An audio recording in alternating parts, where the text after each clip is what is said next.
I was thinking about a fun story hearing you read a children's book, Harold. Our former Dean of Theology here, Dr. Scott Daniels, who's also a pastor, was exposed to Harold's ministry early in his career. I don't know if you've heard this story, Harold, but he was preaching his first youth retreat, youth camp, and he had heard Harold Ivan Smith speak and use a children's book. He thought, I'm going to use a children's book because that's what Harold Ivan Smith did.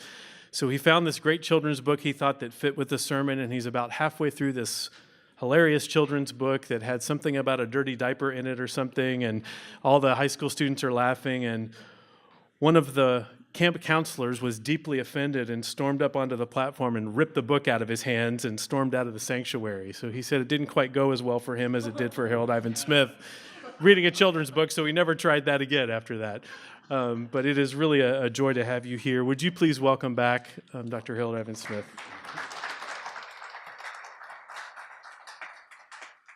I am enjoying the quality of, I've been some places where they have these dried out rolls or they had from the last time, and, we're just going to put them on the table. They'll eat anything.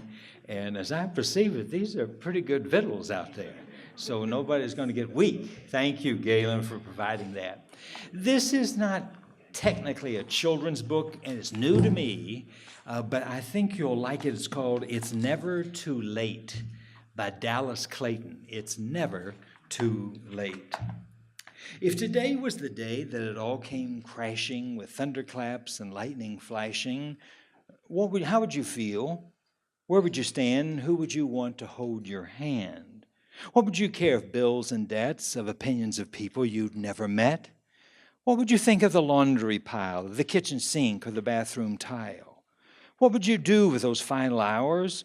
Would you lie on the grass? Would you smell the flowers? Whoops. Would you wear a dress? Would you sing a song? Would you make a mess? Would you right a wrong? Would you set your alarm or straighten your bed or hug your cat and dog instead? Would you scream and yell or laugh and cry? Would you call your friends to say goodbye? And what if today just kept on going? Day after day, there was no way of knowing when it would end or how it would be. Would you still live each hour like a bird in a tree? 'Cause the truth is, nobody knows what to say when the air gets cold and the sky turns gray. And the truth is that nobody has all the answers, and everyone's singers, and everyone's dancers, and everyone's sink gets all full of dishes, and everyone's heart gets all full of wishes, and everyone's mind gets all full of mess. And we read all the signs, and we try to do our best. But it's never too late to say that you care, to call up a friend you wish were still there. It's never too late to start something new, to do all the things that you've been longing to do. Because this is your life, this moment right now. As you read this, the world is just spinning round, and each moment is a moment that's ticking away. So what would you do, and what would you say? And what would you be, and what would you give, and what would you make of the moments you have to live? Because you could be anything, and you could be all. And you could be out there just having a ball. And you could be failing and trying again. And you could be changing the way it'll end. And you could be bigger and you could be better. And you could mend hearts just by writing a letter. Just by telling a story or sharing a smile or sitting and talking and laughing a while. And all the traffic and all the bills and all the pressure and all the ills, well, those would just keep coming of this, I'm certain. But it's in those last moments when you pull back the curtain. It's the love you'll remember that you gave and you got, and the times you were certain and the times you were not, and the times you were open and the times that you had when you felt like a child, or you hugged like a dad, or you smiled like a mom, or you cried like forever. Those are the moments you're going to remember. So go out and collect them, create them and share, find them and pull them right out of thin air, and shape them and give them to others who care, because it's never too late to begin. Today is the day the world might end, but today is the day the world might start. So live it and love it with all of your heart. This is called It's Never Too Late by Dallas Clayton. You can find it on Amazon.com. I am using this a lot at funerals when young men or young people die suddenly. And suddenly to say at the very end of the service, I need to read a book to you and I need to talk to you about something you will think about leaving here today. Robert Niemeyer says that violent death predicts great struggle with sense-making. because if you go back to all those assumptions we have, and God's ability, if God is all-powerful, God's all-knowing, why didn't God act? And the violence can make this all the more complicated. A prolonged search for meaning, there has to be an answer, is going to create more stress for most grievers. Sometimes you just got to say, this is a mystery. This beats me. And, well, you're a specialist. You're a grief counselor. I know, but I'm not all-knowing and all-powerful. Can you live in the absence of an answer? Now, this sometimes happens 10 years later. There's a person arrested, they run a scan or run fingerprints, and suddenly your son's murderer is linked to this person. But you have waited 10 years to get to this point. And helping people to say, can you live without a definitive answer? There's also a backup, I want to say. When someone is murdered and they go, someone knows what happened. There is somebody who knows, or somebody who knows more than they're saying. And so that whole pressure on who is it that was responsible for this?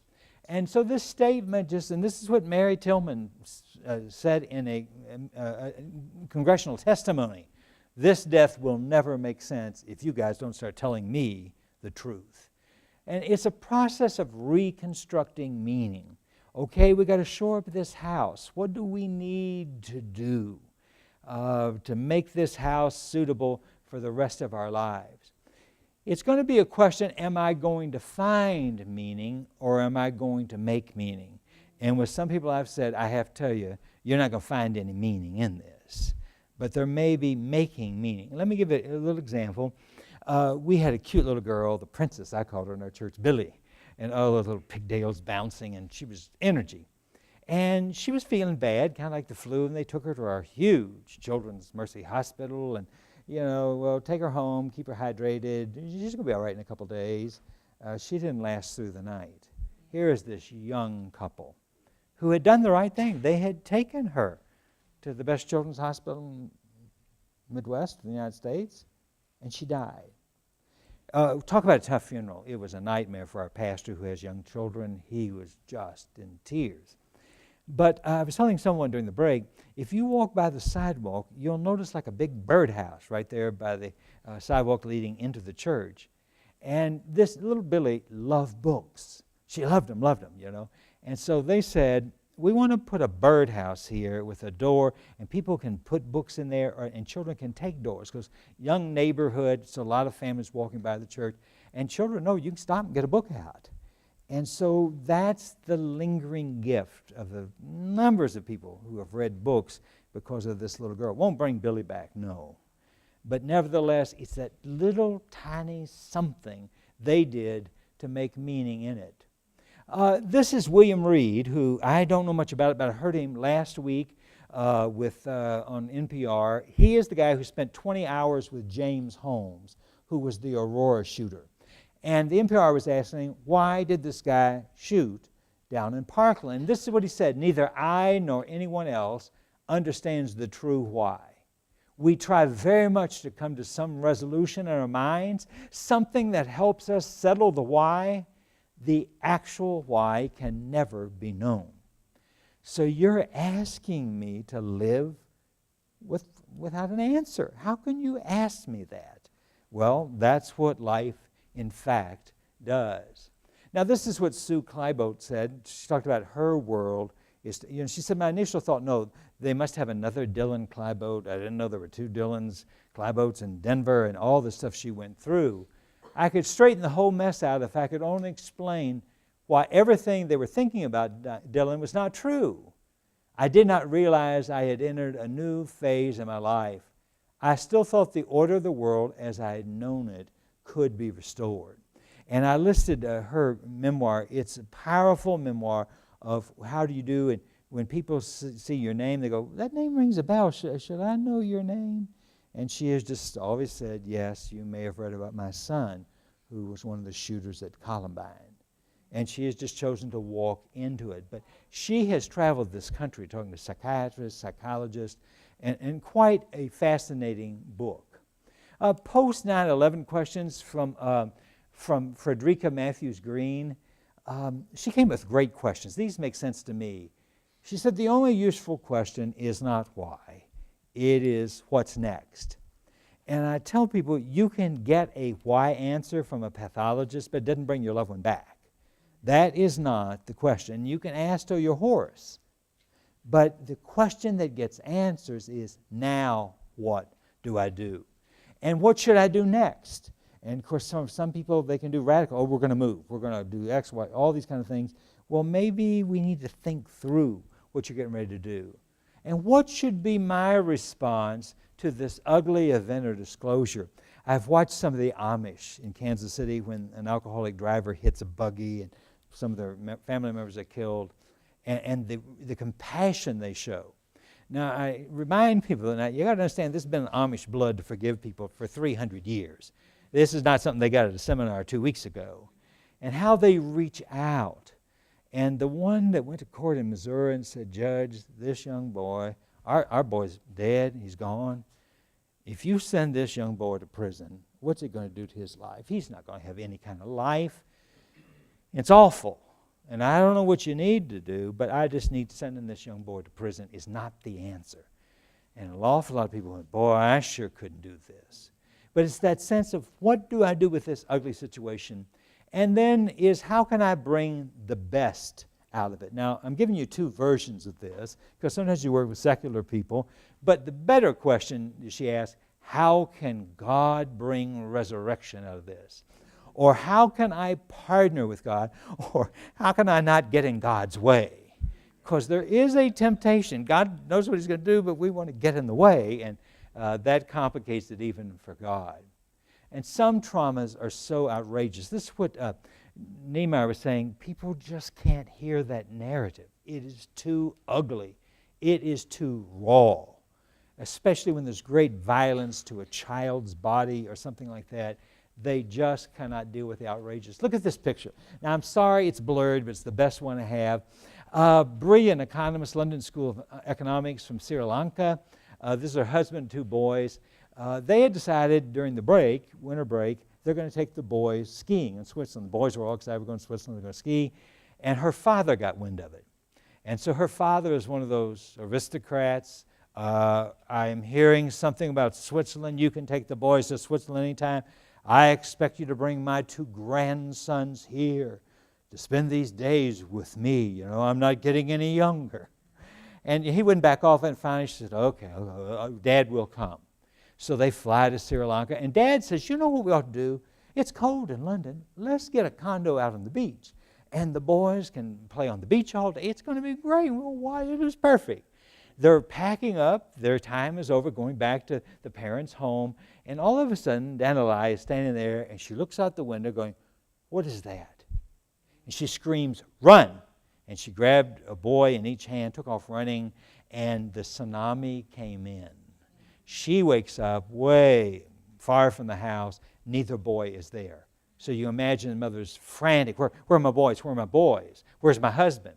And so a rescue crew came by, and they said, oh, they're taking everybody to the center, and they're probably there. Let's go there. And she said, all that way of let it be. Let the boys be all right. Let the boys be all right. And she gets there, and they're not there, and she waits, and they're not coming back. But then it dawns on her, they were adjoining condos, and her mother and dad were in the other condo, and she now realizes, I didn't stop and yell to Mom and Dad, and I sacrificed them for the benefit of my two boys. Now, you got to understand this. This is one of the world's most brilliant economists. She is incredible. I'd hate to have a conversation with her. You're afraid of her saying, man, you're crazy. And there's what the same place on the beach looked like. Everything was gone.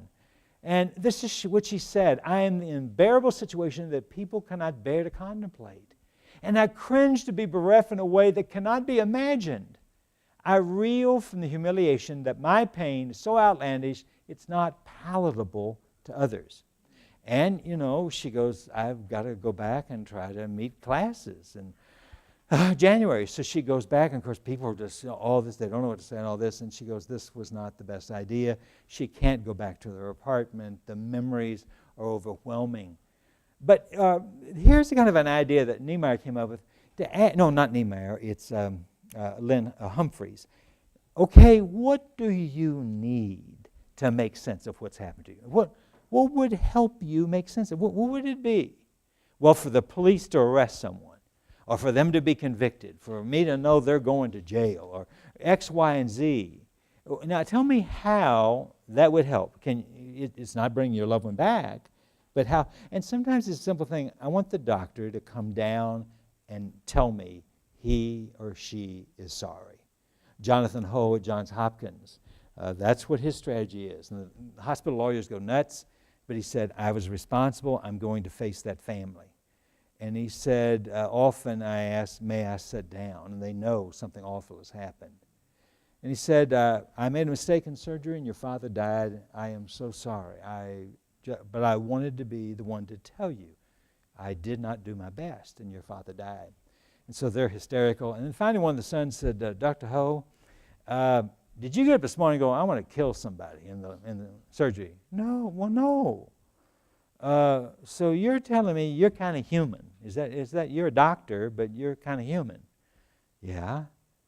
He said, well, I can't speak for my brothers or sisters, but I'll tell you this, I'd never sue anybody else. Will come down here and tell me they're sorry. And he said, I'm sorry you're having to do this. I'm sorry my dad is gone, but I'd never, ever want to seek revenge against you. You're just a human being. And Jonathan Ho talked about what they did. He said, all the way walking down there, my career is over. I will never operate at Johns Hopkins again. I may never even get a job teaching anywhere. But he said this was the right thing to do. And Jonathan Ho said, you're more likely to get sued the sooner they see the back of your scrubs. There is a direct relationship. If they come march in, sorry, did best I could and couldn't, and you're out the door, just get ready, you're going to get a lawsuit. What do I need to make sense of it? And this is the way Karen Humphrey said it. I have enough sense to survive today. I can't make sense of this right now, and though I don't like it, I can handle it. And you may have to help people inch steps. It's not going to be a quantum leap. Because as long as they're trapped in that cul-de-sac of, this never will make sense, I don't know, they're also going to drive people away from it. Because a lot of people don't want to be around angry, traumatized grievers. And the people that could be help to them eventually start avoiding them. Edward Vanierson, if you don't know his work, wonderful man, his wife suicided, left him with 2 young children. And Vanierson said, they needed their mother more than they needed me. And he said, I may be a psychiatrist and have all these diplomas and plaques on the wall, but at 2 o'clock in the morning when a child's crying for the mother, none of that counts. And Vanierson is so amazing. And he said the vast majority do not seek help. And why is that? Well, they might not have resources. There is a shame factor for some. They're so traumatized by it. And so significant people who need it don't, in fact, receive it. I'm working on a project now on the Spanish flu epidemic of 1918. And it's hard for some of you to understand this, but all churches in the United States were closed, ordered closed. Governors of every state ordered them closed. You could do funerals on the front lawn of a church, but you could not, if you took a casket in, you had to come right back out. It's hard for us to believe what happened during that time. But again, 675,000 people died. And even things like spit, that was in some places a $100 fine because this thing was so communicable. This was the first breakdown of American society because, you hear things about they took casseroles, people showed up to help us. In the flu epidemic, you were too infectious, I'm not going to help you. And the number of people that starved to death. They did not die from influenza. They starved to death. And you go, it's the first real breakdown of this American sense. We're all in this together. And this is what troubles me about the possibility of another epidemic. But many grievers struggle with an unfinished narrative. And they work at this. And I'm going to give you a specific exercise in just a minute that you can try with individuals. Or they cannot stop telling the primary reenactment narrative. I had just gotten home, and I didn't hear any sound, and so I thought, well, that's odd. My husband's home, and finally I called his name sometimes, went upstairs, and there he was hanging. He had taken his life. And they go over that, over. Well, where did I go? Did I come directly home from work? If I had, maybe I stopped to get something at the grocery store, I ran one errand. If I had been home earlier, all these details, they keep telling that reenactment of it, especially if the body was traumatized, if it was a gunshot, if there was blood everywhere, whatever. Or they cannot stop telling the secondary narrative, which is being remorseful, enraged, or retaliatory, in which it shifts really about them, not the deceased. They are locked in this, I want someone to suffer as much as I'm suffering. I want someone to pay for this.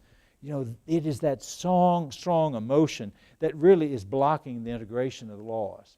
Or the need to protect others. I would dearly love to know what this mother of her son had been killed was telling these other people. I'd love to know. I don't know, but just her body English tells me it was not meek and mild. But there are people who protect other people. They know something. Kansas City, we could solve a lot of the unsolved crimes, but parents are saying, I'm not risking my child to testify. And sometimes in Kansas City, we know in the inner city, one of those witnesses is on a bus out of Kansas City immediately because the parents are saying, I am not going to allow my child to risk their life for justice to be done.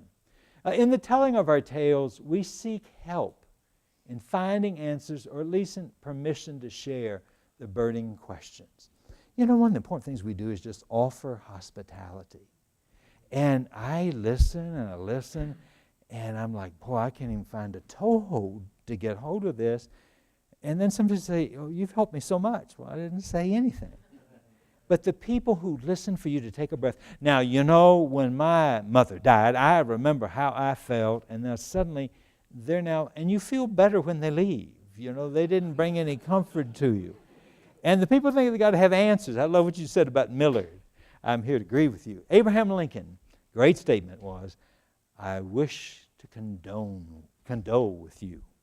And during the Civil War, when so many of his friends lost sons in the war, he would send them notes, I wish it were possible for me to come and condole with you.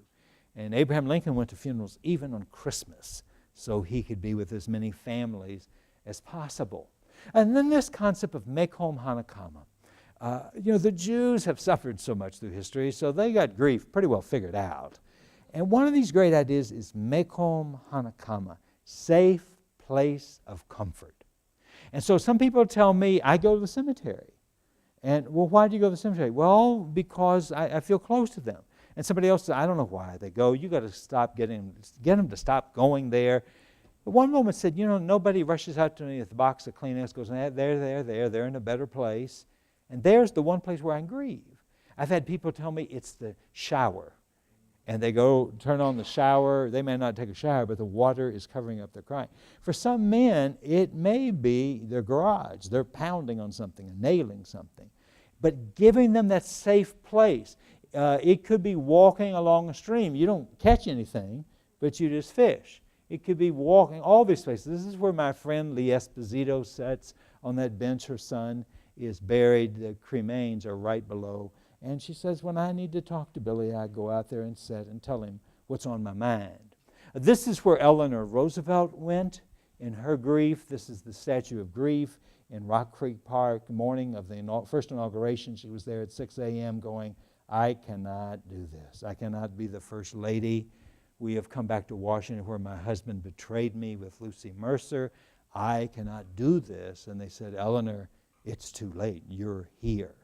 But this is where she came and sat by the hour to think. It was a safe place. For many people, it's going to be a group. Everybody's not group material, but for some people. And have you experienced that magic moment, where somebody says something, you had what you thought was going to happen that night, and something magical happens or something mystical. It's someone's moment. And you go away going, oh my gosh, I'm glad I didn't interfere with that.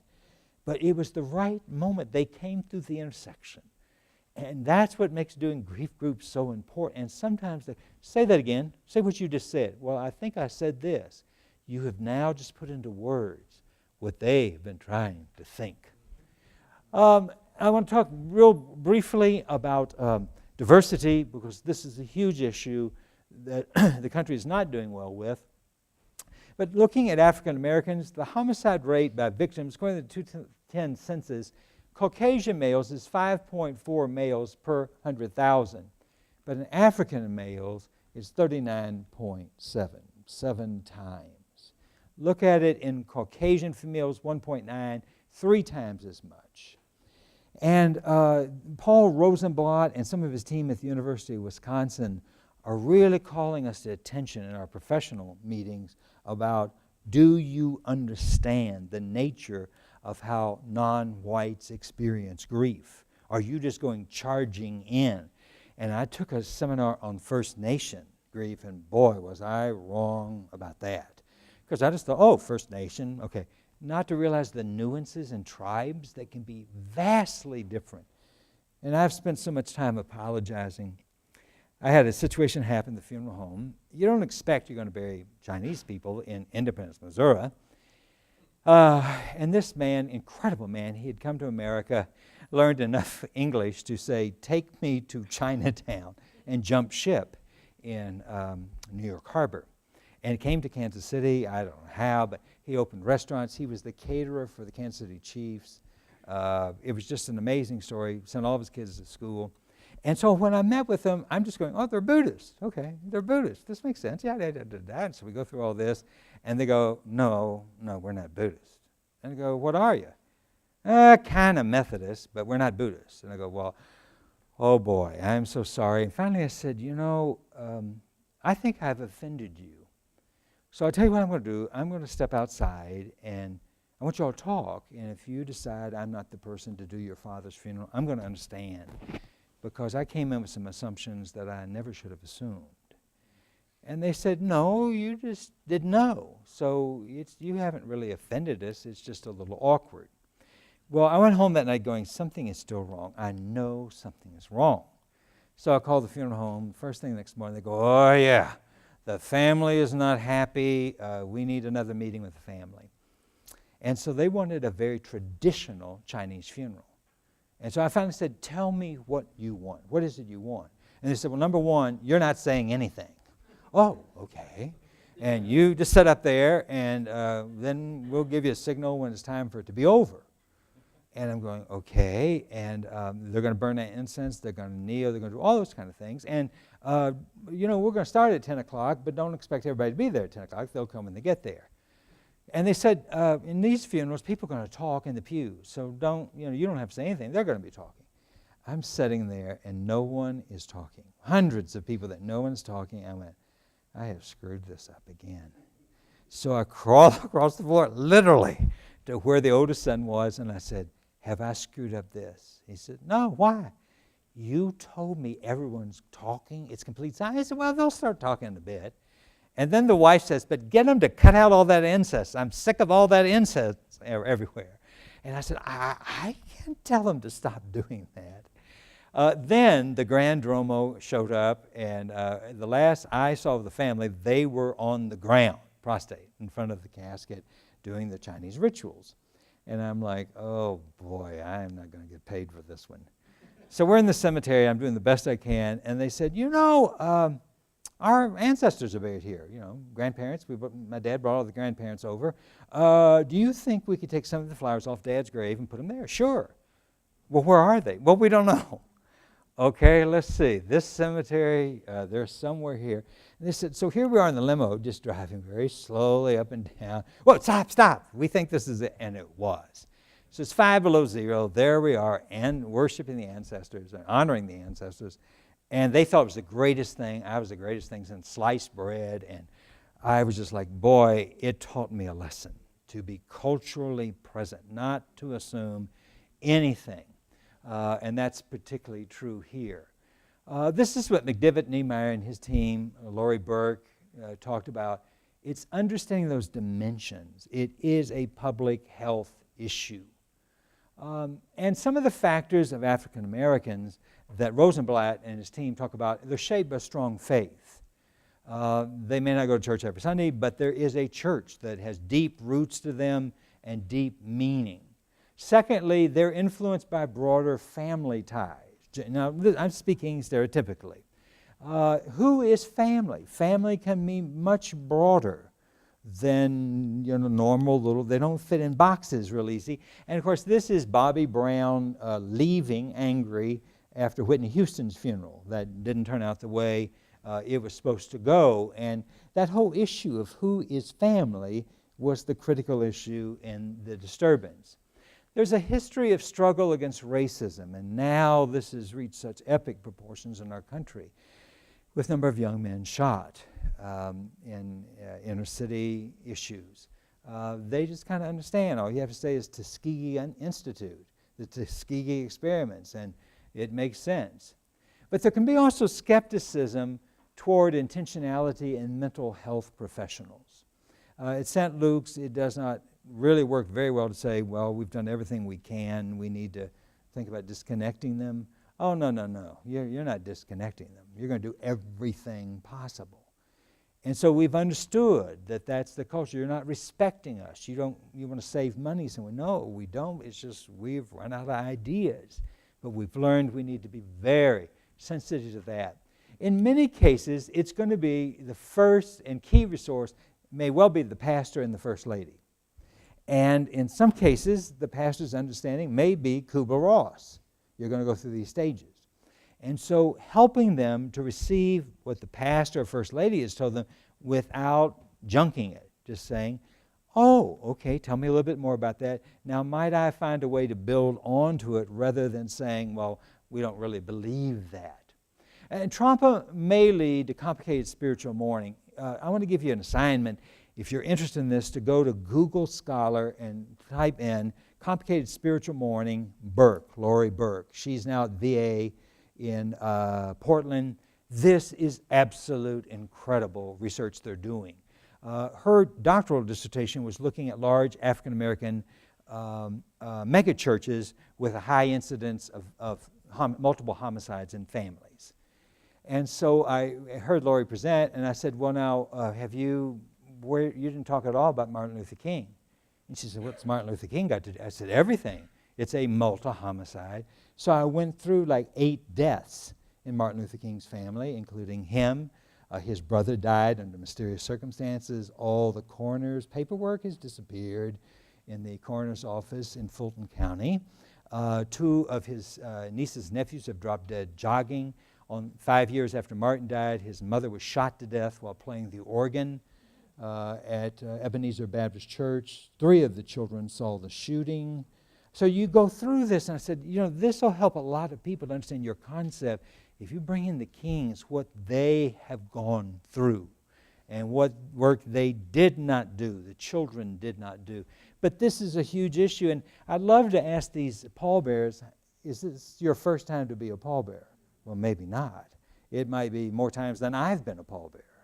And what is that experience like going, they're going to call and ask you to be a pallbearer for yet another service? Generational processes, and this is very critical. I love this picture of this family, but they may grieve very differently when it comes down to grief. And the research on first, second, third generation Japanese, now the research emerging on first, second, and third generation Taiwanese.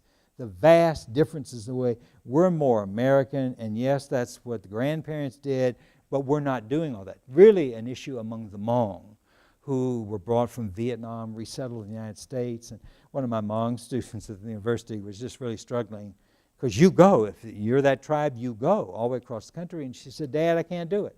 Number 1, I don't know the man. Number 2, I can't get off. That's not covered in our policies at work, and I need the money. And 3, I'm in school. And he goes, this is an embarrassment to me. You're bringing shame. This is what we do. She said, Dad, I'm sorry I can't do it. So they negotiated, and finally she went out for 3 days rather than the 7 days that's expected to be honored. But differences in family members. There may be an intra-family interpretation conflict. And sometimes I see this in Catholic families where some of the family are Pentecostal or charismatic. What are we going to do about the rosary? What are we going to do about Mass? If some people are there, and when most of the family goes forward for Eucharist, how are they going to feel just sitting there? And with one family, they were so divided. And so I said to the Assembly of God family members, why don't you want to go to this? Because we don't believe in praying to Mary. We're not doing all that. And I go, well, it's about what your mother believed. We can't do that. Okay, is it possible you could come in and sit in the last row in the chapel? You would be physically present, even though you don't. No, we can't do that. Why? That's condoning what they're doing. So can you imagine the day of the funeral? It was just a lot of ugly feelings that traced down, you dishonored Mom. This was what Mom believed in.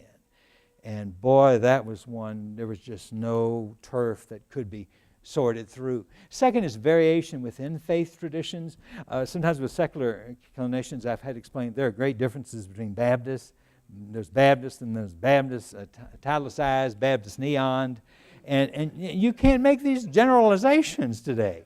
The number of people I've met who tell me they're Christian, but they believe this is all there is.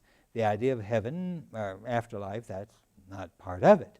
And in the same family, you may have people who very much believe. The other day I was getting ready for a funeral, and I was just reviewing my notes in the minister's room and knock on the door. Yes, may I talk to you a moment? Well, sure, come in. And they introduced themselves. We talked a bit. Are you going to be bringing a salvation message today? And I said, I beg your pardon. Are you presenting the claims of the gospel? And I said, well, no. Why not? These people are going to hell. And I was wanting to say, well, how do you know that for a fact? But I said, well, you need to understand, I work for the family. And in the terms of my contract is they tell me what they want or what they do not want, and this is not something they want. Well, you need to tell them. This is the chance. They don't go to church to hear the truth. They're going to hell. And I go, well, I'm going to have to trust someone else. Maybe that's your response. No, I didn't say that. But, this tension. And then I sat there going, well, boy, is there any way I can just kind of stick my toe in the water at least so some people will not be frustrated? But the generations are very different. We don't want to do it. Why do we want to do a visitation? Grandma's old. Who is going to come to this? And I go, well, you never can tell who's going to come. Trust me. There are people that need to come, and maybe they can't get out for the funeral, but they need this. But then it can go to rebooted faith questionings and understandings. So if you say, Uncle Bill is up in heaven today, looking down and smiling on us, somebody's going to say, could I tell you a little bit about Bill that you may not have heard about? And of course, this is one of the issues in Catholicism with eulogy. In our diocese, some of the younger priests will allow you to do a eulogy before the service starts. But you cannot do anything in the service. And the one thing you cannot say is they are in heaven, because no one knows where they are not. So you understand some of the family's not Catholic anymore, and what do you mean telling me what I can say and what I can't? And so then we have stress which derails the ritual. I call it ritual wound. Something went wrong in the service. And we had one the other day. I was going to do the funeral, and they called. No, they got a cousin that's a preacher, and he's going to do the funeral. Okay, well, that's fine. But then I heard what happened at the funeral. He decided it was time for hell and the second coming. And he went at it for 45 minutes. And they were coming out in the foyer, go in there and interrupt this. You got to stop. We can't stop this. He's the minister and his family. Well, he got to the cemetery, and he thought of some things he'd thought of in the hearse. And let's just say it was ritual wounds big time. Now, understand to some people these are very critical issues. And I would tell people, well, I'm just going to tell you John Newton's rule. You know, he wrote Amazing Grace. Well, what's John Newton's rule? There will be 3 surprises in heaven. Number 1, that you were there. You thought you were going to Walmart, and now you're in this white outfit in a line, and oh boy. Now, John Newton, I'm extrapolating a bit with John Newton on that. Number 2 is who's there that you cannot believe is there. You let them in, and you're just, And then who's not there that you thought was going to be there. And I sometimes tell people, just think about this. You know, John Newton, this is what he thought, and maybe it'll help you. But did they pray the sinner's prayer? And the one man, we sent the chaplain up, an Episcopal priest, to talk to the man, and he goes, you sent my sister sent you up here, didn't she? Well, there was a request that, a chaplain drop by and visit with you. She's afraid I'm going to hell, isn't she? Well, she has some apprehension about that, yes. Will you give my sister a message? Yes. I'm ready to meet God, but I am not meeting the God that she worships. Tell her I am ready to meet God. So, you go, well, how do you know? Or, and that last chance, and this is a stress on a lot of people. Have they ever accepted Jesus? And particularly in fundamentalism, this is a huge issue to sort through. I've got to hurry. I want to talk about a couple factors that are not in your notes. I'm sorry about this, but they should have been in your notes. But the first is the Iceburg Factor, the work of Ben Wolfe. You look at this picture and the sun is shining on the iceberg. Isn't it terrific? What you don't realize, 90% of the iceberg is below the water. And the part that's a risk to the ship is what's under the water. So when they come to you, they may not be real anxious about going into the ugly part. And they may want to stay up here in this sunshiny part and keeping you, and you realize this, or you may discover they've been terminated another clinician because the clinician was pushing just a wee bit too much. Some are afraid what this is like is going to be so awful you will not be able to receive what I'm going to tell you. And so I can't trust you with going. But the likelihood of them really getting help in grief until they go deep is very limited. Number 2 is sanctification of the dead. I love this phrase. Say it with me. The sanctification of the dead. Turn to somebody to your right or left and just say, the sanctification of the dead. And I love this. 54 years of marriage, never crossed word in 54 years. 54 years and never a cross. Of course, they didn't talk to each other for the last 20 years, but neither they. And so here's somebody going through the service, and you begin to get cognitive dissonance in the first and second and third pews or in the limo on the way to the cemetery. And you've heard that famous joke where a woman elbows her son, go up there and look in that casket and see if that's your daddy in there, because she wasn't recognizing anything the minister was saying. Rescripting the relational narratives. Oh, the most wonderful son. Well, what about the 5 years you didn't talk? And if you haven't done a funeral like that, talk about tough. And finally, there was nothing for me to work with. And I said to the mother, I need something to work with. And she said, Dr. Smith, this doesn't have to be a long funeral, 15 minutes. And I said, ma'am, we don't do 15-minute funerals for speaks. This is the only time we're going to do this. We've got to do it right. Will you trust me to do the full service? 30 minutes. And so she agreed, and then later she told me, you gave me back my son. That's what you did. You gave him back to me. And so it's that sense that there was that time, 5 years of alienation, she did not hear his voice, only child. But yet that sense of how do we rescript the narrative. I just did a program called Postmortem Discoveries. And that's a whole different program. But what people discover after the death, and you go, this changes everything. Who knows, who doesn't know. And then Susan Howard talks about polishing the glittering image. We're charter members of the church. We sit on the front row, And so we spend a lot of time polishing our suit of armor. So when we walk in the sun, it glistens. Everybody goes, ooh, boy, they got faith down. And Susan Howard says, God wants to work to break open the suit of armor in every one of us so the real us that he loves can be seen. But so many people want to spend the time, no, we can't go there because, don't bring that up. We won't tell you about that because this is the armor, or the way the family looks to all the family. And then the rear view mirror. If you need to redecorate your office, could I urge you to go out to the junkyard and get some rear view mirrors and just lay them around tables, bookshelves, whatever. And, people notice what's in your office. They do notice. What's it with all these rear view mirrors? I'm glad you asked me that. Suppose I were to say, I need you to take me to my hotel after the session's over this afternoon, and I'll give you $50 if you take me just down 210 to my... Well, I can do that. I'm going that way. Well, there's one stipulation. What stipulation? You have to cover the windshield. You can only use the rear view mirror to get me onto 210, and you go, well, we wouldn't get out of the parking lot. Precisely. And yet some people have reversed. They have a rear view mirror the size of the windshield. They can see all the wounds, all the losses, and they're peering out through a tiny little windshield. I don't see much future here. It's the sense of that rear view mirror, what I once had.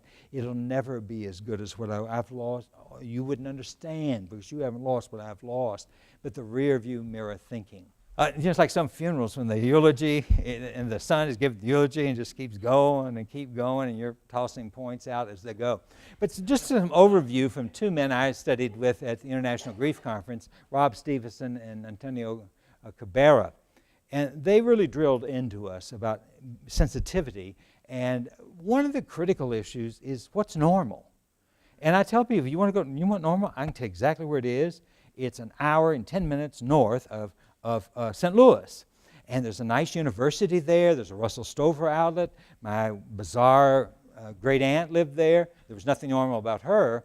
But we want normal. And you go, well, you don't get normal. You can create a new normal, but you don't get back to normal. Humpty Dumpty, I love him. He goes, when I use a word, it means just what I choose it to mean, neither more nor less. And so Alice says, the question is where you can make words mean so many different things. And I think that really is true in the world of grief and psychological loss. What do they mean by the words they are using? If you look at these two pictures, you see a young woman laying on a military grave, and you see a young woman on a mattress in front of a casket. And you notice that there's a flag drape, and if you look on the left, there's a Marine. And you go, my Lord, who allowed that? Somebody should have gone in there and said, you're out of here. You're out of the cemetery, the whole thing. I was speaking to Air Force chaplains, reserve chaplains, and I put this picture of the young girl in the grave up, and I said, boy, I wish I knew the story of this. And a hand went up. She's my parishioner. I'll tell you all about it. In this loss that was so unbelievable, her young husband dies, and this is the safe place. And she would go through, and you can't see it, but in the picture, she has several water bottles. She was there a while. In the second picture, this man had been killed in Iraq, and the funeral director said to the widow, would you like to spend the night with your husband? She said, I beg your pardon. Would you like to spend the night with your husband? And she was like, what is this man trying to say to me? And he said, what I'm trying to say is, we can bring a mattress in and put it in the chapel in front of the casket. And you can spend the night there. The funeral home's going to be locked. The Marines will be there.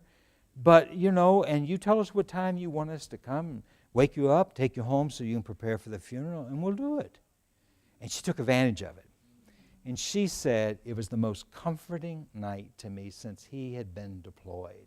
Would you like to spend the night? And so normal, for these two women, their definition of normal might be very different than what other people's normal would.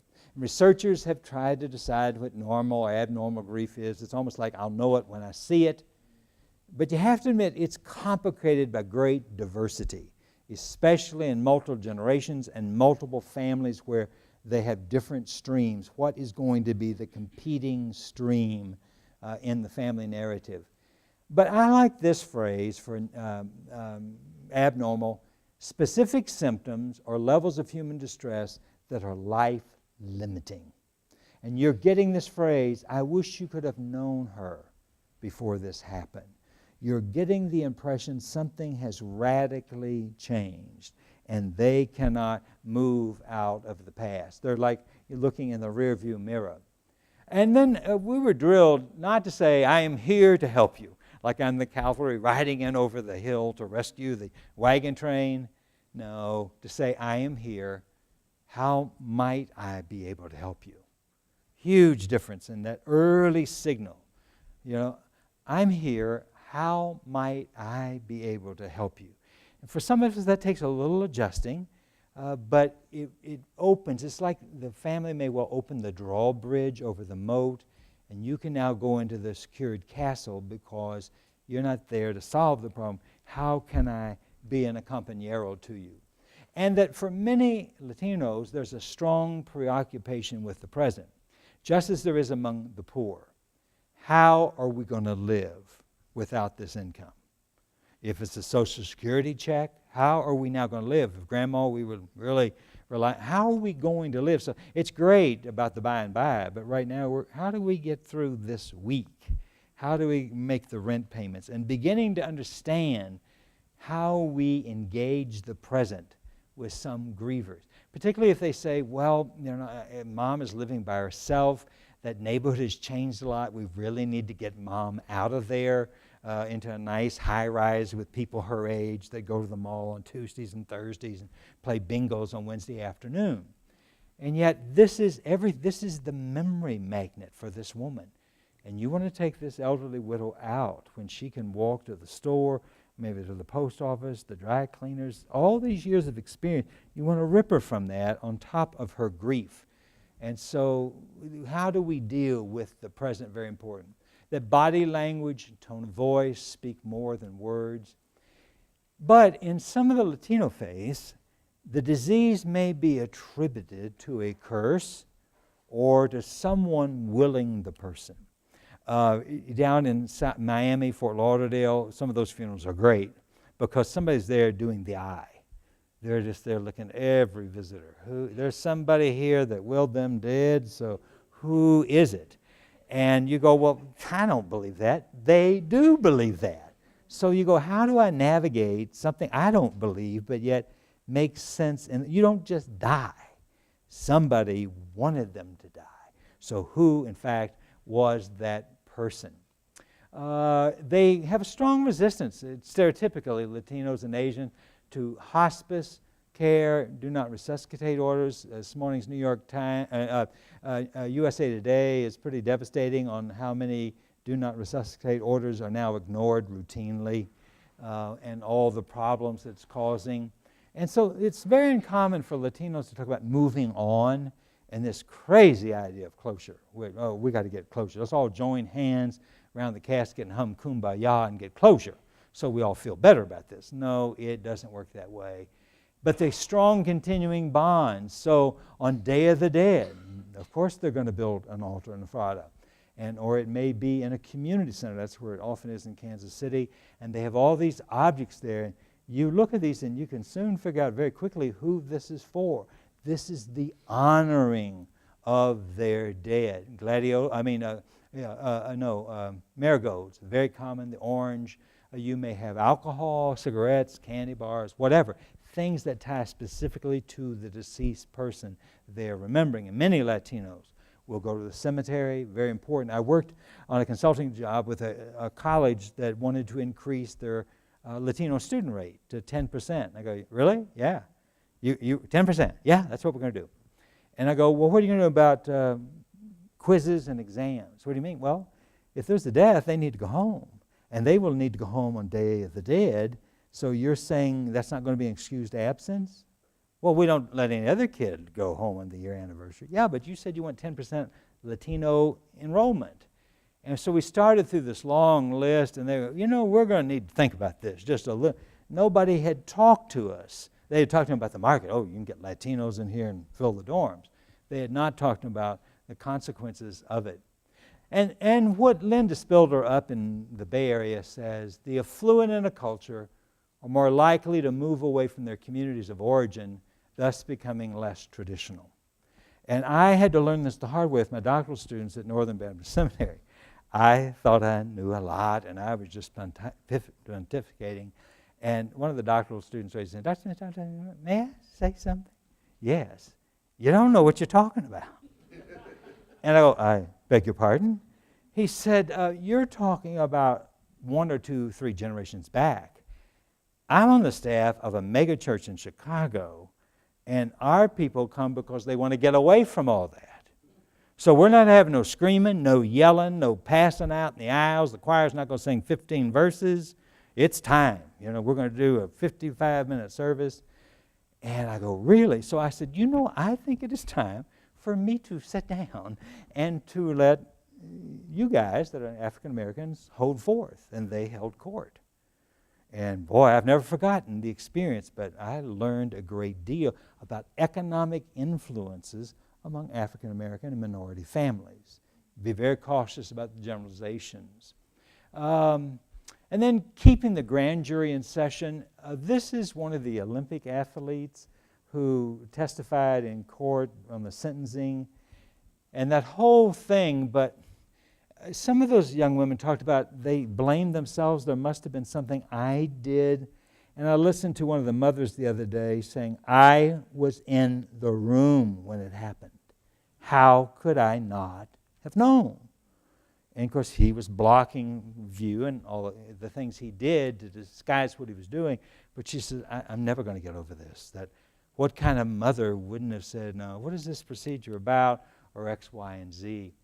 The cognitive narrative impairment, how we explain the griever, how the griever explains the world. Very, very critical. And for some, in the trauma, there's this desire to find something they could have done or someone could have done that would have prevented the trauma from happening. One lady I worked with, wonderful lady, apartment, and her mom was going to come out, and her mom was going to fix, vice versa, I'm flipping back. She was going to her mother's, and she called her daughter at work and said, now, on the way home, here's what I need you to pick up for supper. So she said it had been a wild day at work. I walk in the door, and my mother goes, where's the groceries? Oh, Mom, I forgot. I'm sorry, I'll go get them. No, why did I ask you? I'll go get them myself. And so her mother leaves and came through that intersection in that huge area where the grocery store was as a drunk was coming the opposite direction and hit her, and she was killed. And this daughter said to me, if I had brought the groceries home, my mother would not have been in that intersection. And then you get into this, if we had waited 5 minutes or the last conversations, if it irritated someone, they left the house mad, then suddenly, would they have been thinking as clearly? I'm looking for something I could have done that would have changed the outcome, or something someone should have done that would have changed the outcome. And they can just, it goes over, and they just wear a rut in their thinking process. There's more I should have done. This is Donna Sonali again, one of the world's greatest economists. And I want you to listen to what she has concluded. I speculated that I must have been a mass murderer in a previous life, and I was paying for that now. That's why my parents, my husband, and my 2 children were wiped out all at once. Now, this woman is brilliant, but that makes sense to her. And I discovered this when I taught in Taiwan, the sense of previous lives, that I'm being punished. And I remember this one young guy was going, why would God want to punish you, for heaven's sake? Well, there was something I did. Well, what did you do? Well, I don't know. And so I'm trying to be hospitable to him and understand the cultural differences, but he's carrying this weight. I did something in a previous life that determines what happens in this life. And for some people, it is a life preserver that they will cling to. It is better than no sense. Sounds outrageous, but I'd rather have it than no sense. And she said that continuously she has berated herself. If I had stood up to my Dad, we've already made reservations in Switzerland. We'll come later, but we are not coming there. My husband would be alive, my sons would be, and my parents would be alive because they wouldn't have gone to the beach. It became very difficult when she moved to teach at Columbia, wanted a fresh start, but people began trying to piece her story together, and suddenly she couldn't get away from the story, and then they go, she's kind of cold, very distant. But it's the sense of, you can't handle what my narrative is, and that I'm responsible for all the deaths. Let me tell you, this little book, Wave, it's maybe 160 pages. Fascinating book for getting inside how some people from different cultures to different religious experiences think. I'm going to skip over this one. Richard Rohr, the great Catholic mystic, talks to us about business. Yes, I've worked with 100 widows, but I have never worked with this widow wearing the yellow dress. And yes, I've heard lots of widow stories, but how do I offer hospitality to her narrative without leaping ahead to try to get to the heart of the matter? And I have a counselor friend, quote, Christian counselor, and that's their basic strategy. We're going to get to the bottom of this, 10 minutes max. And I'm going, oh, Lord, do they know about you in the state capitol, But here's what Nehemiah says that I love. It is rarely the answers or recommendations that you offer that make a difference, but rather your ongoing availability to share the survivor's deepest thoughts and feelings. I'm going to show up here next Tuesday, and I'll sit here, You may not say a word to me, but I will be here next Tuesday, 1 o'clock. And the Tuesday after that, and the Tuesday after that. And at some point, there's the idea, I'm going to let the gate down just a little bit, and let the bridge over the moat, and I'm going to let you in. And sometimes they are tormented by things. You go, well, yeah, that sounds pretty human to me. Or you won't be able to handle it. Well, in years of counseling, I've heard an awful lot, and, I'm going to do my best to receive your particular narrative. I want to talk about resources now, and these are things we use, and I like to say they're budget-friendly. Have you ever been to a seminar? You go, well, if I had their budget, yeah, I could do that too. I go, oh, boy. But the first of these is borrowed prayers. There are people who feel very judged. Well, I haven't been to church, or I don't pray. One man said, why should I pray? My son was sick, and I prayed, knelt by his bed, and just asked God to protect him through the night, and he never woke up. So what good is prayer? Well, the problem is he's a pastor, and he does pastoral visits. So, Pastor, would you pray? And he's like, oh, what good is this going to do? And he said, I can't tell you the number of times I walk down the hallway going, well, we'll see how far this prayer goes. And he said, I just was turning. What is prayer about? And there are people that's close to magic. They're very much a type of magic to them. For other people, I just don't believe it. Don't ask. You won't be disappointed. The first of the prayers is something from New Zealand. I love this prayer for clinicians. And I often think of this on Monday nights when I go into work at St. Luke's. When all we are and everything we do are called into question, grant us dignity and direction, and grant us patience. And the night the very angry engineer asked me, okay, Mr. Expert, just who have you lost? Oh, so you haven't lost a son. And yet the hospital pays you. And I realized people are watching me. Just take a deep breath. This is not about me. It's about pain. And I remember this. In these moments when all we are and everything called into question, grant us dignity and grant us patience. This is from David Wolfe. Anybody know Rabbi Wolfe here? He's in L.A., one of the great rabbis. He'll draw 1,000 Friday night, young people for service. But David has leukemia. And so USA Today, he's written several wonderful books, sent a reporter out to interview him. And the reporter was kind of gutsy. Rabbi, have you asked God to heal you? No, I haven't. You're a rabbi. Aren't you like in the express lane, for everything? No, it doesn't work that way. Well, do you pray at all anymore? Yes, I do.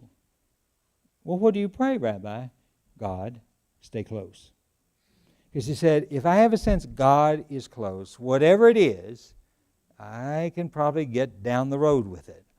But he said this sense of just knowing God has not abandoned me, God, stay close. And what I have said to people is, can I loan you a prayer? It'll take about 30 seconds to memorize, and just every once in a while you pray this prayer. God, stay close. And then from Sister Gilgamesh, which was written, 1,000 years before the Bible, the great warrior, his prayer is so simple. God, remember me, help me, hear my prayer. And when I tell people, people have been praying that for about 4,000 years. Would you be willing to give it a try? It's pretty simple to memorize. And then this one from Sister Joan Chichester, who I love, just the most amazing nun. God, where are you in this? And sometimes when I learn about a friend having a bad diagnosis, I will send these prayers. See if any of these will work for you. God, where are you in this?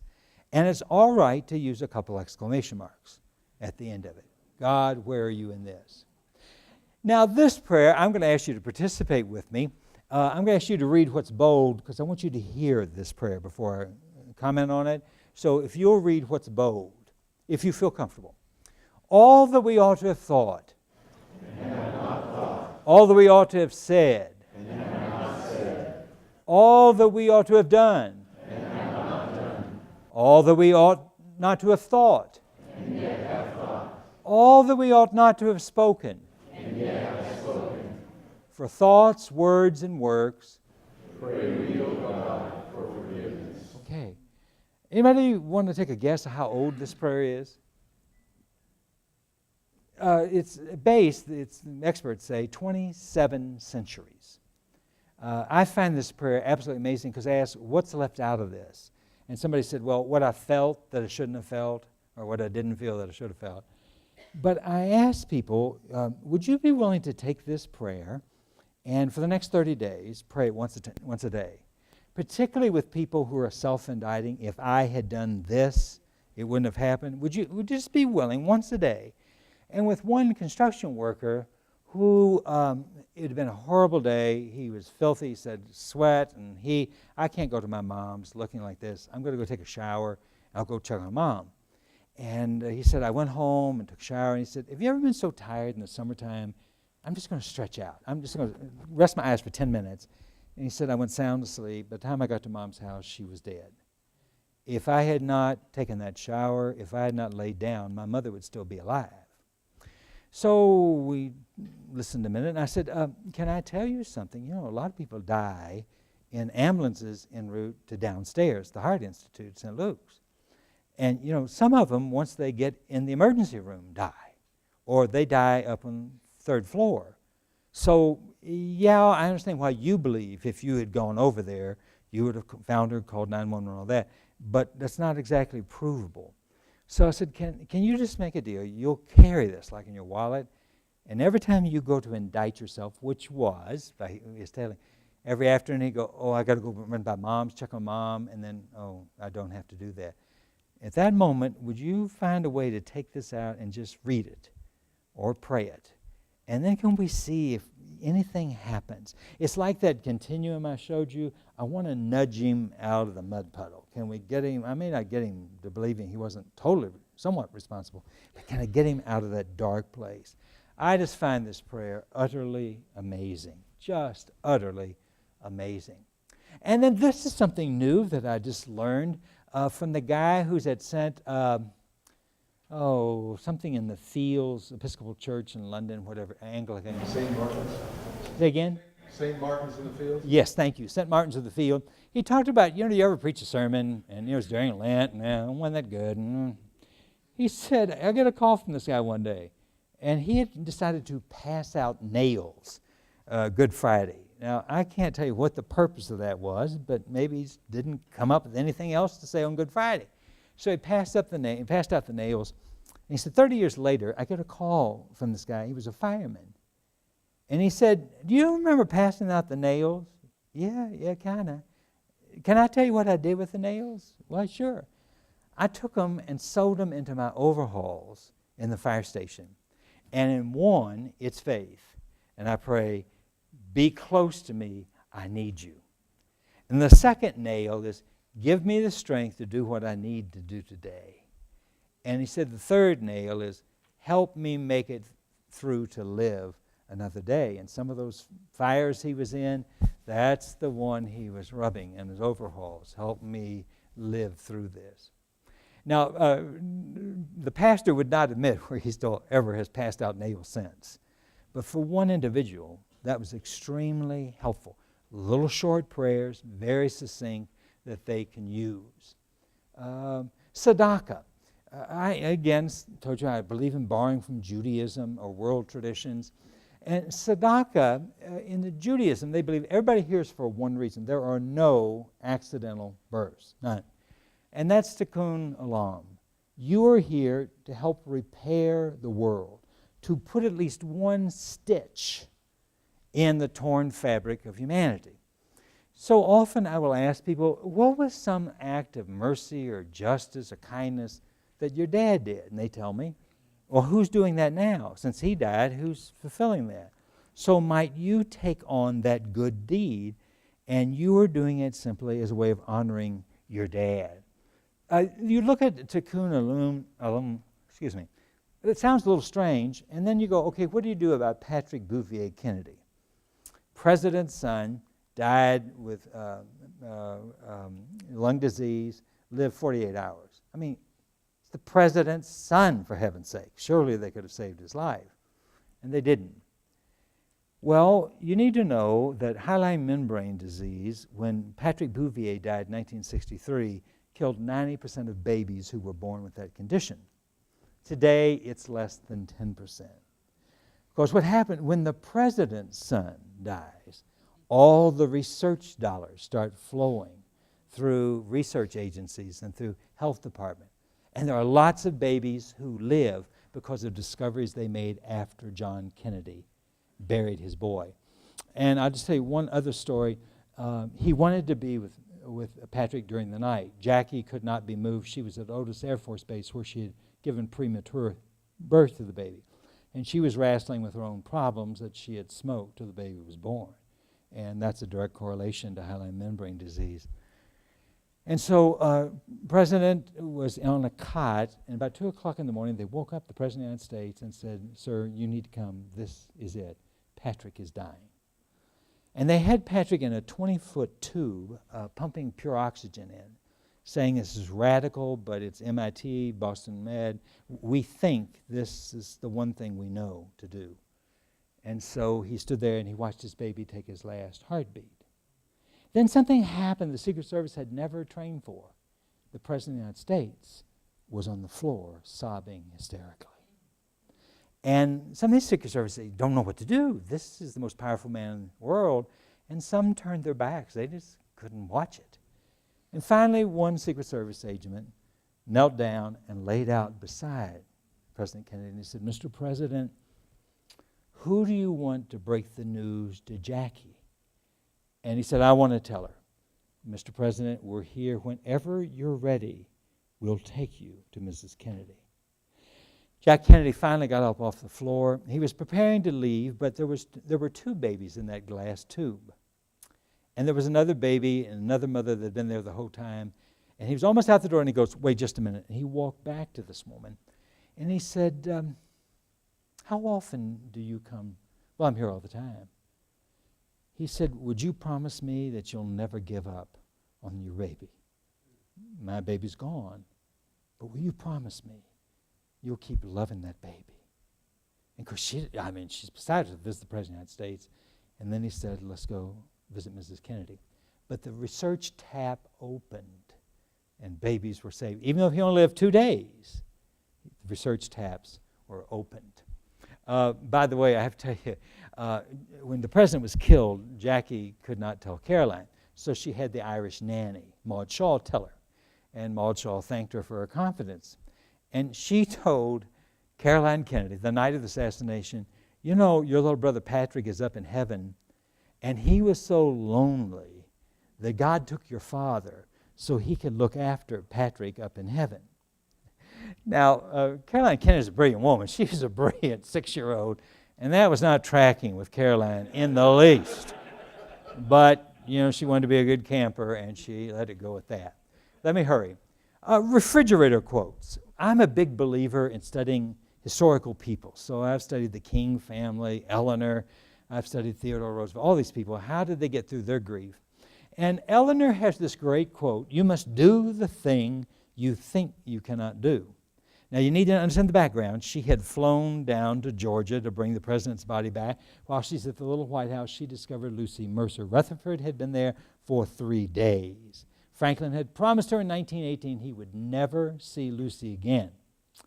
So she has to bring that body home and is just fuming because of the indignity that he died with that woman. And she's moving out of the White House, and this is what she said: "You must do the thing you think you cannot do." So I use that regularly with widows. What is it you think you can't do? People who have lost a child. What is it you think you cannot do? Because, in fact, the 17 great years of Eleanor were after Franklin's death. But she processed an awful lot of grief. This is John Claypool, buried Laura Lou, his 8-year-old leukemia. And John just said, almost at the end of his life, if we are still breathing, it's too early to tell the ultimate impact of any event in our lives. And I believe that's a resurrection. That's Easter gospel. If we're still breathing, and I tell people, it looks to me like you're still breathing, it's too early to tell the ultimate impact. And then I go, do you know anything about Joseph? His brother sold him into slavery. You intended it for evil, but God intended that good would come from it. again, stretching their idea of the future. This is what we call the living hesped. I give them a sheet of paper with A through Z, and I hope you'll take any of these ideas and have at it. A through Z with a positive column and a negative column. The Orthodox Jews say, "Cursed be anyone that says amen to a false eulogy." They say it's got to be the real you grieving for the real deceased person, or there's going to be cognitive dissonance. So I have people at St. Luke's who can't acknowledge some of these things, so I give them a week with A through Z and bring this in completed with a word or phrase that captures them. When they come in, and I'll tell you how we do it in a group, I just say, now tonight we're going to go around. Each of you is going to choose a letter of the alphabet. I'd like you to share your positive if you feel comfortable sharing your negative. But if you say, I don't want to do that, or if you want to say, I want to pass, that'll be okay. And so we go around the room. Now the first 4 or 5 orbits around the room, they're just reading what's on the paper. But then someone will say, well, let me tell you a story about this. And sometimes these things can be a little, well, those two don't go, the positive and the negative don't match. What's really fascinating is when you have different family members going, well, why'd you say that about that? Well, don't, yeah, okay, I remember now. And it's a safe place for them to put some of these. It also works with individuals. Tell me about the real you are grieving for. I think I can handle whatever you want to tell me. Poetry writing. I'm a huge believer in poetry writing. We use poetry roots. So they do not do this as homework. No homework, because they won't show up, because somebody, a 10th grade English teacher, told them they weren't creative. But I give them, everybody gets the same first line. Grief came knocking at my door one day. And they have 10 minutes to write the stanzas of this. And then I ask them to come back. Never ask them to read, but would anyone care to read? And they start reading, and sometimes I go, where did this come from? They haven't hardly said a word, and now here is this eloquence. And then somebody goes, oh, I like that. Would you bring me a copy of that next week? And one guy goes, this? You want a copy of this? Why would anybody want a copy of this? And he ended up having it professionally calligraphed and framed, and everybody in the family got him at Christmas. The next one is, I keep hoping that one of these days, and high percentage of the time, I'm going to wake up and this was all a bad dream. But it gets them started. What is it they're hoping? I tell people, some people are just tired of hearing your story, nothing personal, but they're tired of it. So we used to have those contests, why I eat Spam in 25 words or less, and you get a year's supply of Spam. So can you capture your grief in 2 3-word sentences and a 4-word sentence? And you can expect moaning and groaning. Well, just try. I'll never forget this lady. Her daughter was divorced, has a 7-year-old son. They decided they all needed to get away. They took their daughter and their son on a 3-week trip to the West. They saw Disney, they saw all of that. Came back, and she died the next day. The daughter did. So now this woman is saying, I've got a 7-year-old to take care of. What in the world am I supposed to do? So I saw her get up and walk toward the table, and I thought, well, she doesn't want to do this. Nobody has to do anything at St. Luke's. And when I said, who would like to read? She was the first one. And this is what she wrote. My daughter died. I miss her. I want her back. And I cannot capture the fierceness of that last sentence. And I said, you didn't even sit down at the table. When did those thoughts come to mind? She said, as soon as you said it, those words popped into my head. This is Helen Steiner Rice. If you don't know the story of Helen Steiner Rice, great story. I'm going to tell the fast version. Helen Steiner Rice married Mr. Rice, and they had a wonderful life together. It was the roaring 20s, and they did a lot of roaring. And one night he said to her, I'm an only child. My mother's elderly. If anything happens to me, would you take care of my mom? Sure. What's going to happen to you? Nothing, but, just help me to know. Sure. When the stock market plunged, he took his life. And now she is a widow, and in those days, all your possessions were taken to the courthouse and sold on the courthouse steps. And now she has an elderly mother to take care of. So what is she going to do? She works, but at night she comes home and she starts writing these little lines. I don't know what the link is, but somebody sent one of those poems to Lawrence Welk, the bubble guy.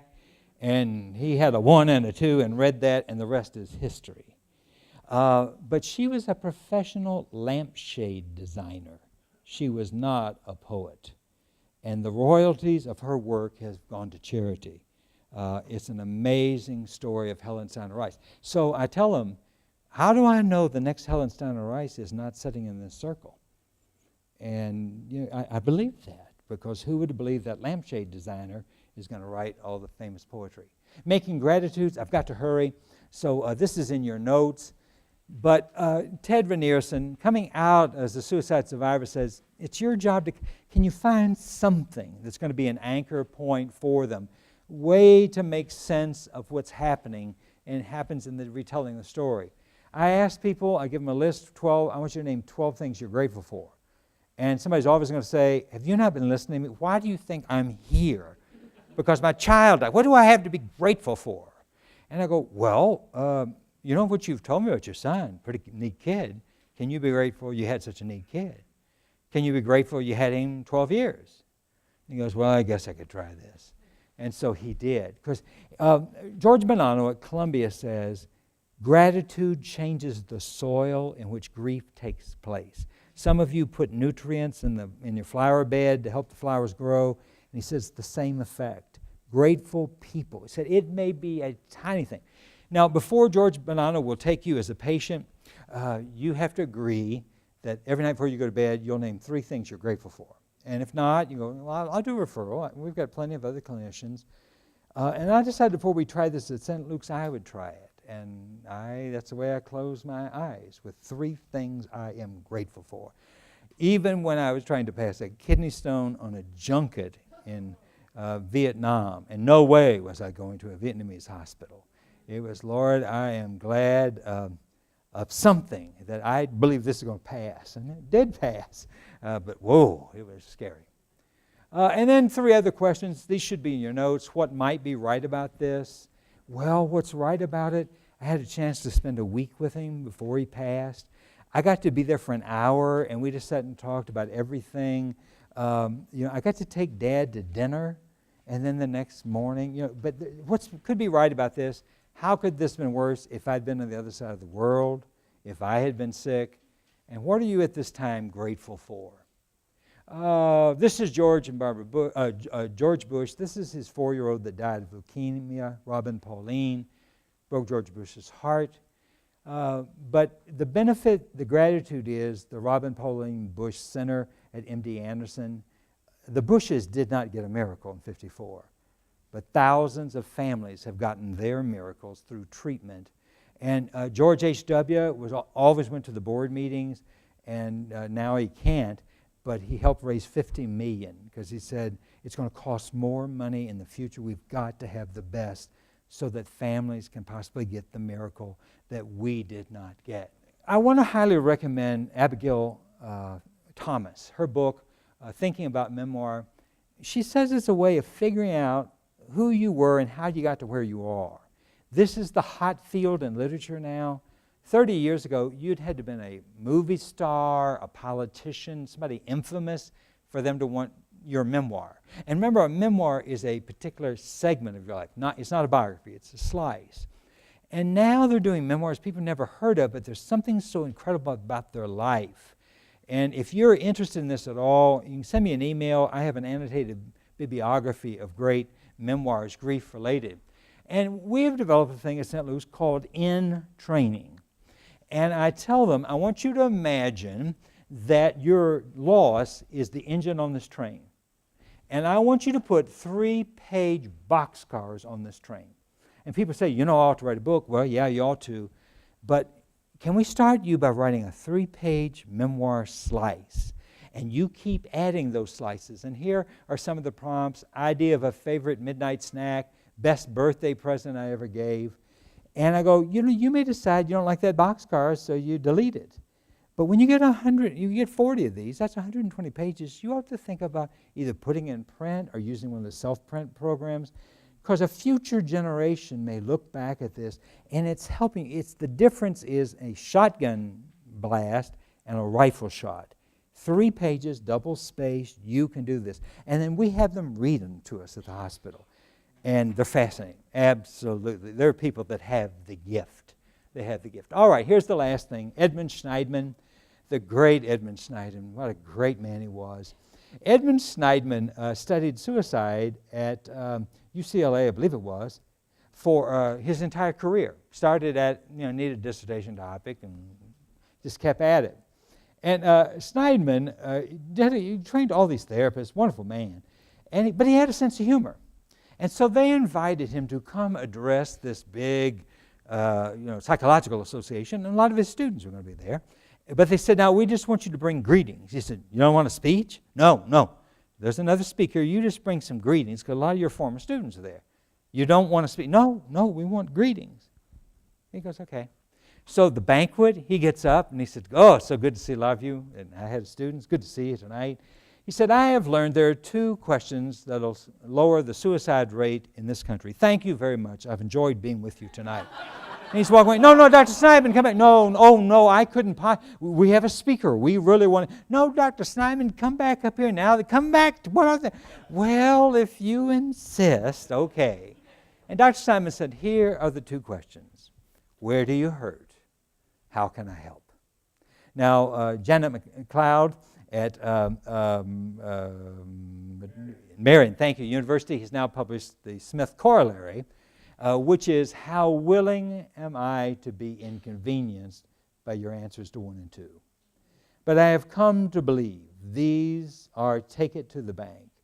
Tell me where you hurt.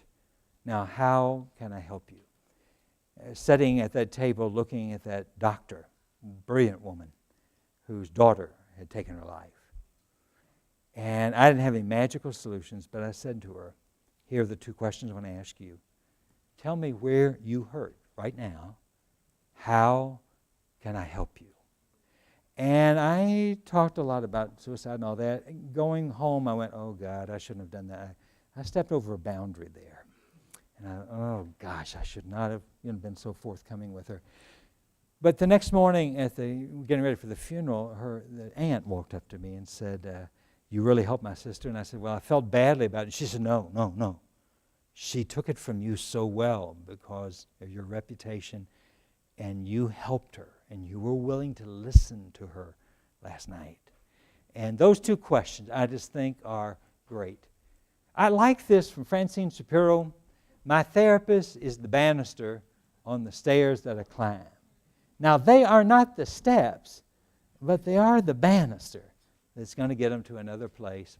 And here's the way a lot of people come to you. I mean, they got so much stuff loaded down. And you being trained and credentialed, you go, I am up for this. And so you go out there and you start taking, and you get it down. There, your truck's going to go much better now. They come back next week, it's back up there again. How do you deal with it? By showing up, being present. You've heard stories before, but you're there.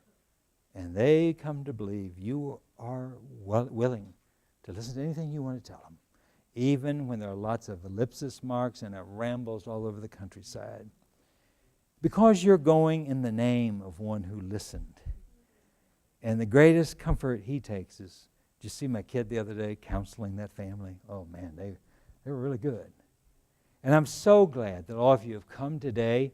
I know there are other things you could have come today, and tomorrow you get back, there's going to be stacks of emails. Where were you yesterday? The world went to hell while you were gone, and you were off at some grief conference. But and now it's really going to get good this afternoon, because we're going to interact. And hopefully you have emailed some great questions. And what do we, well, let me just turn it over to you now, Chris. Thank you.